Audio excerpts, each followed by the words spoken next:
Dear friends, welcome everybody to Nova Field episode number, I don't know, probably number 9 already. Yes, number 10, right. The last one was about ecology.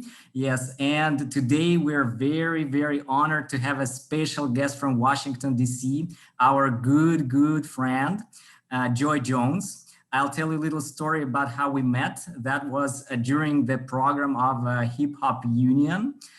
In Moscow, 2018, right, Joy? 2018 September. Yes.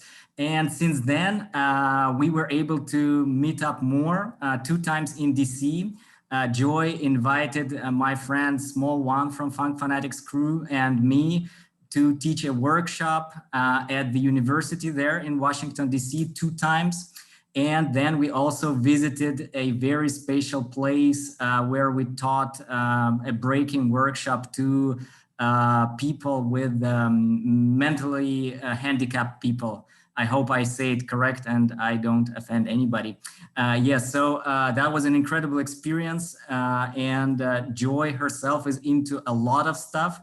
It's a big list of interesting things, from writing books to spoken word, very exciting stuff, to double Dutch, which she'll tell you a lot about after my introduction. And Joy is also an activist, and she's into a lot of positive things in her community and around the world. So yes, our great honor and very cool that you happen to be the last speaker for this event sponsored by Flex Alumni Support Program. Big up to that program for helping us to invite incredible speakers. Joy Jones, the floor is yours.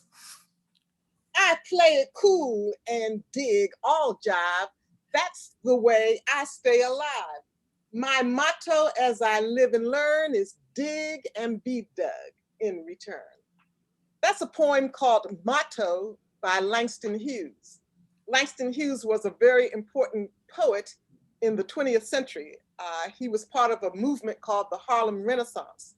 And that was a period where a lot of Blacks had migrated to New York City, and they influenced a lot of music, art, literature, theater, politics, and spread throughout the country. And he was one of the leading voices in that movement. The poem Motto is sort of his philosophy for living. A motto is an idea for how you guide your behavior and thinking. And it's that last line of the poem that I'd like to draw attention to. Let me show you the poem here. The last line is, my motto as I live and learn is dig and be dug in return. And here Langston Hughes is using the word dig, not meaning to make a hole in the ground with dirt, but dig is a slang term that was popular in the 20th century. And in this instance, the word dig means to understand. So when he says, my motto is to dig and be dug in return, he means he wants to understand you and have you understand him. And I think the arts are an excellent way for people to understand one another. We don't want to just say facts and present information. We want to feel another person. We want to experience their culture. And artistic forms are an excellent way to make that happen. So, what I'm going to be doing with you today is talking with you about some of the cultural trends that I have been a part of here in the United States and throughout my particular life. The ones I'm going to talk about, and there are many cultural trends, of course, that Black people in the United States have been a party to. But the ones I'm going to talk about today are performance poetry, dance, and double Dutch. Double Dutch is how I met Babish, Lev Shishov. So that one has a special feeling for me because that's how we met and how I had an opportunity to meet quite a few Russian people. But more about that a little bit later on in the presentation. First, let me talk about performance poetry. Now, performance poetry is reciting poetry out loud. You're not just saying words, but you're acting. You're giving feelings. You're showing emotions. Performance poetry, here's a picture of me doing performance poetry many years ago. I used to belong to a group called the Spoken Word. And the spoken word reflects the fact that one way of transmitting information and culture and history is by speaking. The other way, of course, is by the written word. And I used to be a performance poet where either by myself or as part of a group, we would do programs all around town of our original poems and of poems by famous Black writers. Something I found very stimulating and satisfying. I had the opportunity back in the 90s to actually visit Africa, where I met people who are called griots. Griot is the term for an African storyteller, and the storyteller not just tells made up stories, but is responsible for conveying the history of a particular group of people. And I like the fact of being part of that tradition. Now, Babish told me that a lot of people fear public speaking.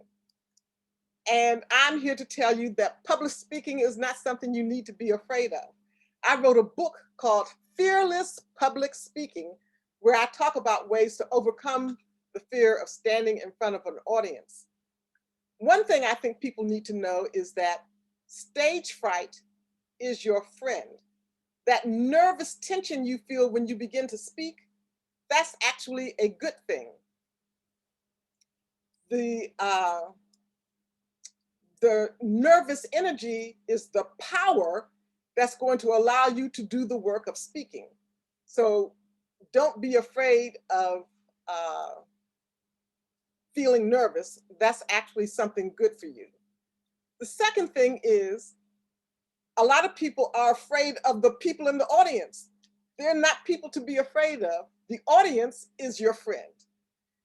You're there to strike up a conversation with these people. You're there to share a piece of you, and they're there to enjoy a piece of you. So at the end of it, you will have made a friend. So the audience is your friend, and you're simply having a conversation. You're not delivering a speech. So being able to have that back and forth, to feel that flow between you and the people in front of you is very important. So stage fright is your friend, the audience is your friend, and we're here to have a conversation.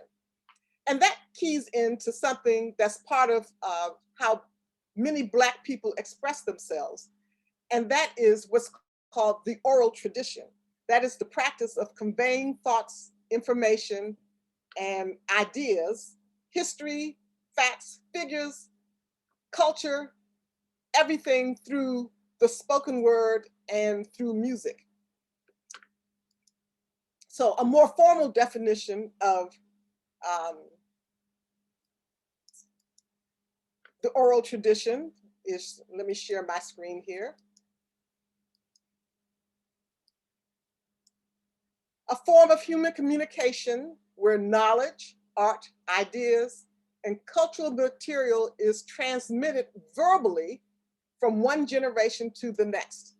Then transmission can be through speech, song, and may include folktales, ballads, chants, prose, or verses. Among African Americans, a lot of times when you have a worship service, the preaching has an element of that oral tradition. Performance poetry, which I mentioned that I have done, storytelling, which I do from time to time, and rap music, which you have probably enjoyed. Here, pictured in front of you, is a woman named Amanda Gorman. She's a young woman who is a performance poet. And here's a picture of her delivering an original poem in January. You may know that in January, we had a new president come in. His name is Joe Biden, and he asked Amanda Gorman to recite a poem as part of his ceremony for becoming president. What I find interesting about Amanda's story is that as a kid, she had a speech problem, and she practiced speaking and reciting poetry to help her overcome her speech impediment. And now here she is reciting poetry before the President of the United States and in front of the entire country, the girl who once had trouble speaking properly.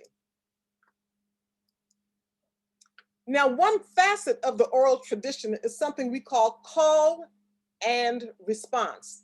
This is something that is very prevalent among Black people when we are engaging in the oral tradition. Call and response is simply the speaker says something, and then the people in the audience say something back to the speaker. Sometimes that is something planned out or prescribed or told by the speaker what the audience should say in response. And other times it's just spontaneous. It might be improvisational if it's in music, but it lets the speaker and the audience feel connected to one another. It lets the speaker know that, yes, indeed, the audience is my friend. I'm among people who make me feel at home. And it lets the audience feel like they're a part of the performance that's being presented.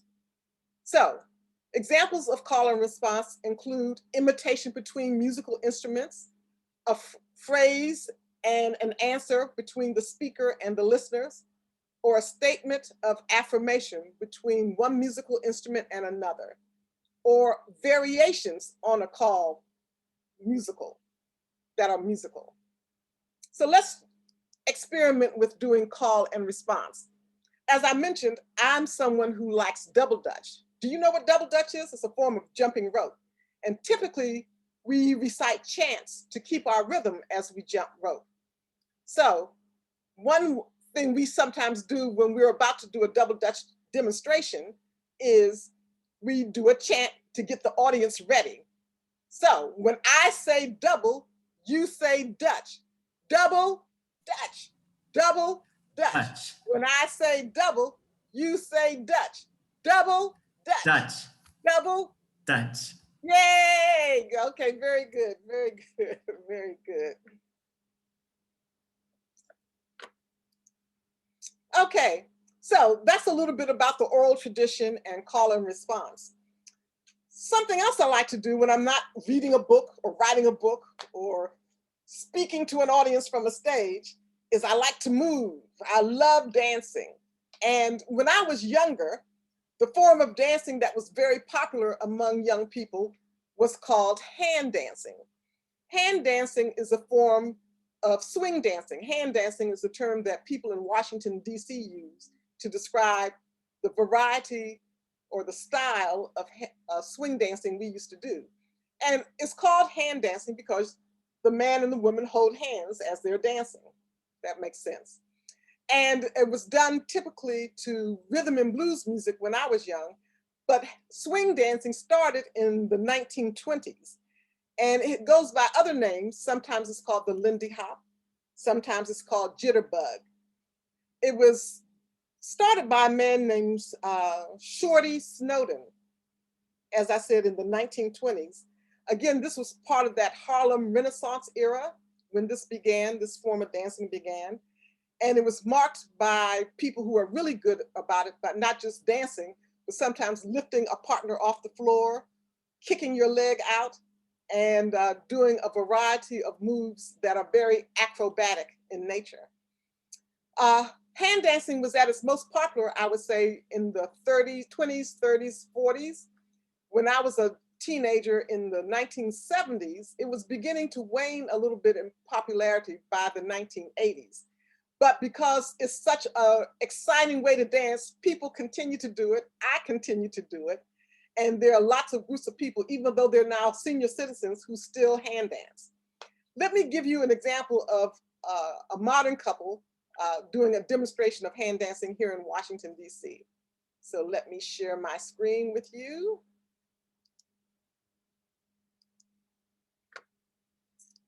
And let's see a demonstration of hand dance.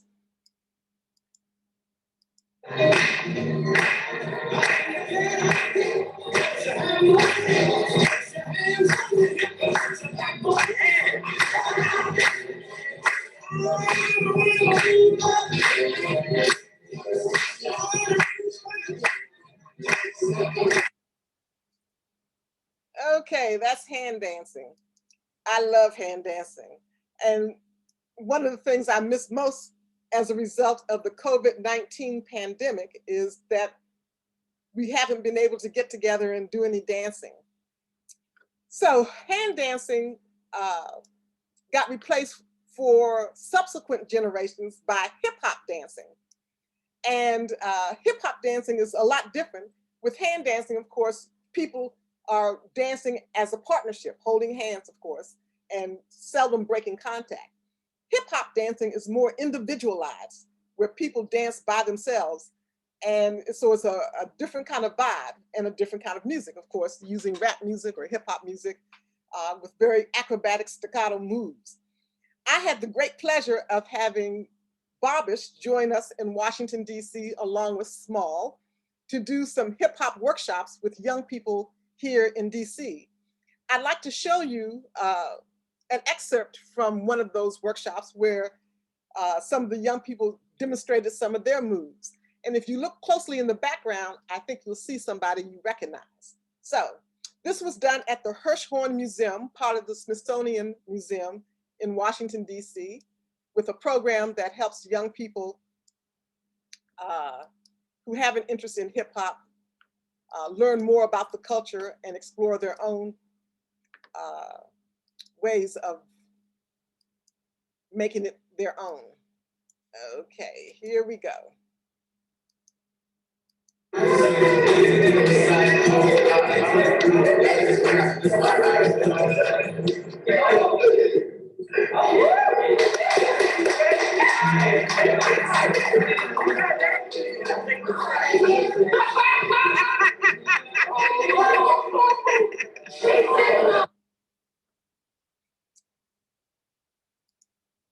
That workshop was a lot of fun, seeing the young people do their thing and seeing Barbish and Small execute some of their smooth moves. Definitely, they were in the flow for that. So I mentioned earlier that double dutch was something I did. Let me tell you what double dutch is. Double dutch is a style of jump rope. Many of you are familiar with jumping rope single, but with double dutch, you jump rope using two ropes going simultaneously. I founded a double dutch team called DC Retro Jumpers, and it was made up of adults, grown men and women who wanted to jump rope like they did back when they were children. We started doing demonstrations around town, and eventually we started teaching classes to kids who wanted to learn how to jump double dutch. Here in the United States, a lot of times kids spend their free time on the computer or maybe watching television or playing video games. Unlike when I was a child, when we spent most of our free time playing outdoors. So a lot of kids never learned how to jump rope, and a lot of schools have hired us to do programs to teach kids how to move their bodies and enjoy playing outdoors once again.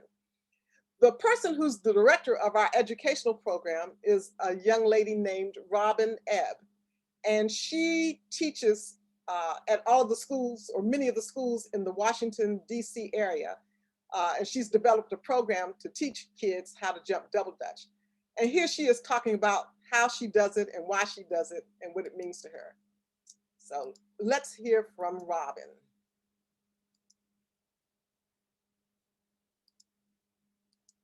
When I teach double dutch, I feel so powerful. I mean, I feel as if I'm instructing and telling the kids something that is useful. And then once they do what it is that they do, and I see the magic happen in front of my eyes, that gives me so much joy.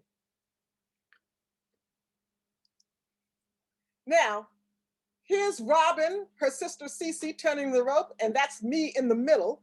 We had the opportunity to take double dutch literally around the world. This is us in Moscow, Russia. We were at the US Embassy there where we did a demonstration of double dutch. And that was so much fun. Somewhere in the crowd, Barbish is around. And we not only visited Moscow, we went to St. Petersburg and to the city of Belgorod doing various double dutch demonstrations. Our claim to fame is not that we're such excellent jumpers, but we are good at teaching other people how to jump.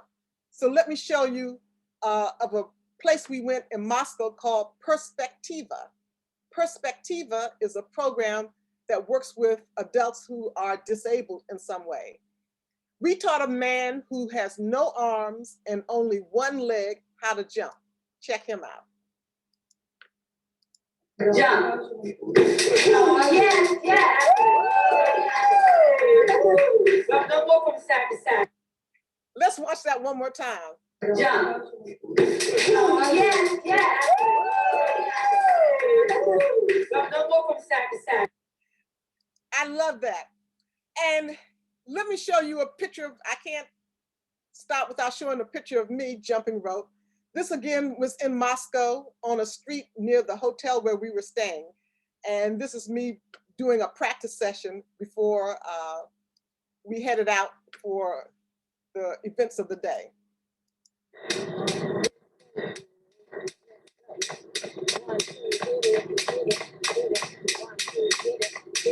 Yeah. Yeah. Woo! 3. Woo!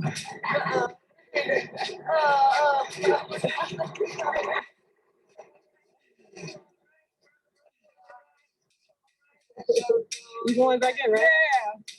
Yeah. Watch out, y'all. Yeah. Okay, good. Having a little fun there, clowning around in the rope. I would love for the opportunity to teach you how to jump rope. If you want to learn how to jump rope, we do have an instructional video. Maybe you can go to our website, www.dcretrojumpers.com. And there's a how-to video if you and maybe 2 other friends can get together and learn how to turn and then learn how to jump. It's very easy. If the man with only one leg and no arms can do it, you can do it too. Let me give you that website again. It's www.dcretrojumpers.com. DCRETROJUMPERS.com. Now, just jumping rope wasn't enough for me. I wrote a book. I decided to take some of the experiences I had jumping double Dutch and use that as the basis for doing a novel. And a few months ago, a novel was published called JAYLA Jumps In. And that became a story I wrote about a little girl who, guess what, starts a double Dutch team. In this particular case, JAYLA starts a double Dutch team that is multi-generational, much like DC Retro Jumpers. So it's both kids and grown-ups as part of her double Dutch program. So I hope you might take a look at JAYLA Jumps In. And I hope we stay in touch with one another. I love these kinds of cultural exchanges where I can share a little bit of my culture and learn a little bit about yours. Double Dutch was the reason I had the opportunity to visit Russia. Hopefully I'll have the opportunity to come back again.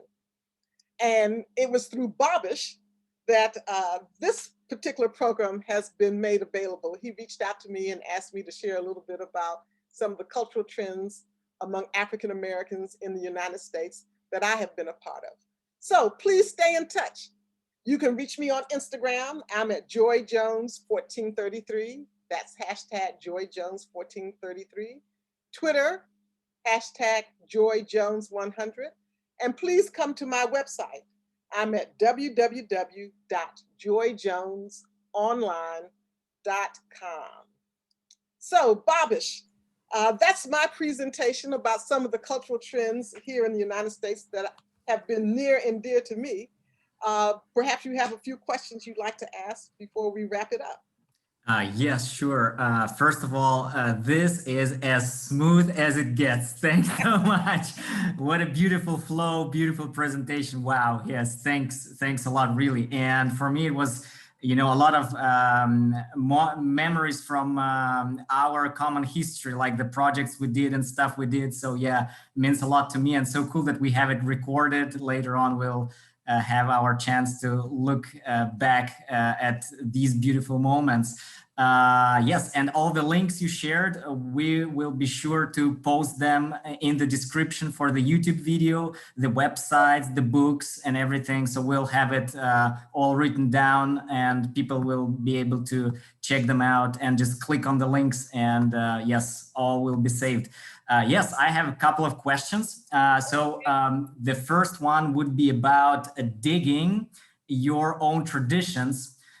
So for example, as I was getting ready for this event, I recalled a child game from the little village where I come from, my parents come from. I was born in Petersburg, but my parents are from there. It's very small, and people played a thing where you have like a little, you know, a little rope, and two people, they also stand kind of like in double dutch, but then that rope, it's there for the reason of putting your feet on it, and then you jump and you kind of do tricks. For example, you can jump and spin around and then land again on that rope. So the two people are standing at the sides, and the third person goes in to perform tricks. So I did that, and I recalled it just because of this presentation today with you. And I was like, wow, what a forgotten thing. So I was like, you know, really sad, but at the same time, really happy that I recalled it because of you. So my question to you would be like, what do you think? How can people dig those cultural trends that they have forgotten? Because, you know, that's a great luck that people were able to keep the double dutch thing because of people like you. And what about people who would like to dig their traditions and, you know, try to revitalize them again somehow? Do you think is that even possible?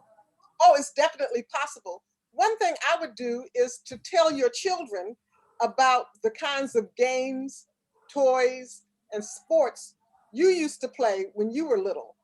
A lot of times, like you said, you haven't thought about that in a long time, but if you take a moment to reflect on what kinds of things did you do for fun when you were younger, and then share that with other people, that will stir memories in them and also stir up memories for you. And just because you're a grown-up, that doesn't mean you have to stop doing those things. Just like I hadn't jumped rope in years and years and years. But someone said, why not? And I thought, that's a good question, why not? And I, you know, asked anybody want to jump rope, meet me at the recreation center on Friday, and people came. There were lots of people who missed some of the pleasures of childhood. So talk about it, and then when something really grabs your heart, do it. Wow, yes, and that is really, really motivating and inspirational. And talking about motivation, for me as a dancer, as a b-boy, as a person who dances breaking, there is no such question like, why do you do it? So the process is the reason. And I guess the same for double dutch. But a lot of people still nowadays in our communities, they keep asking that question, like, what's the benefit? Why do I do it? Like, can it give me money? Can it give me success? So they're kind of thinking in different categories. What do you tell to people when they ask you about what's the motivation for double dutch? Okay, you were lucky to travel the world with it, but like, what about the person who is just getting started? What's their motivation? I understand it perfectly as a dancer, but what would you tell if I was the one to ask? It feeds your soul and it's good for your body. So it makes you feel wonderful. And it's a healthy way to feel good. Unlike smoking cigarettes or eating too much chocolate or drinking too much beer, this is a healthy way to love yourself and to make yourself feel good.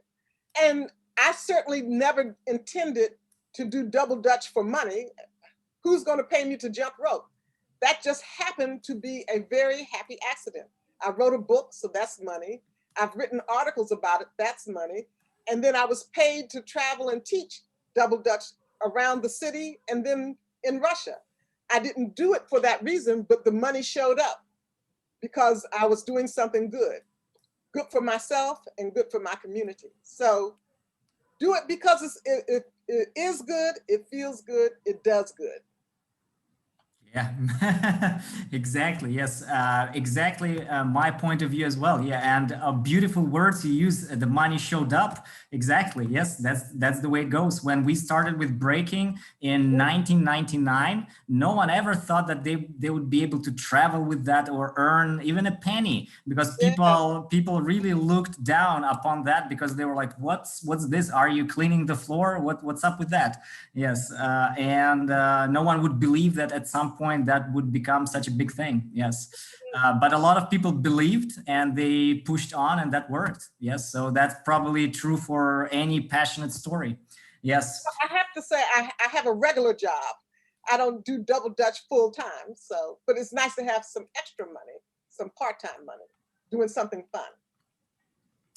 Right. Okay. The third question and the last I have on my list is about general, I don't know, people's tradition and folk tradition. So you talked about call and response. And that's a thing that a lot of Russians can really relate to, because in Russian oral tradition and dancing tradition, there is that thing too. So the Russian verbal thing is called chastushka. And exactly. And chasta means fast. It means quickly. So that's the way people exchange their verbal communication. That's like kind of like rhyming, but with Russian folk tune to it. We see that in Russian culture. We see that in your culture, that call and response thing. And you visited many other places as well. Would you say that that call and response that is, true for the whole planet, for every people's culture, that is, some universal value that all the humans share? Have you noticed it in any other cultures around the world? What was your experience? I think it happens in a lot of cultures. I don't think it happens in every single situation. In some situations, the audience shows respect by listening quietly to the speaker or the performer. And then in other situations, the audience shows respect by responding to the speaker or the performer. So it varies, but it's certainly not anything strange. And people in a variety of situations do enjoy the call and response dynamic. Great, yes. And what's inspiring about that, to my mind, is to find a lot of things that unite people, to have a lot of things in common. Yes, to see that a lot of folk traditions, they really intervene with one another. And that is really, really beautiful. That makes all the borders obsolete, and all that strange political situations around the world, that makes that really obsolete, because people share so many beautiful values in common. Yeah, so that'd be my little conclusion word for this session. Yes, and Joy Jones, thanks a lot for visiting us today. It was our honor. Oh, spasibo. I was pleased to do it. It was a lot of fun. All right, so I stop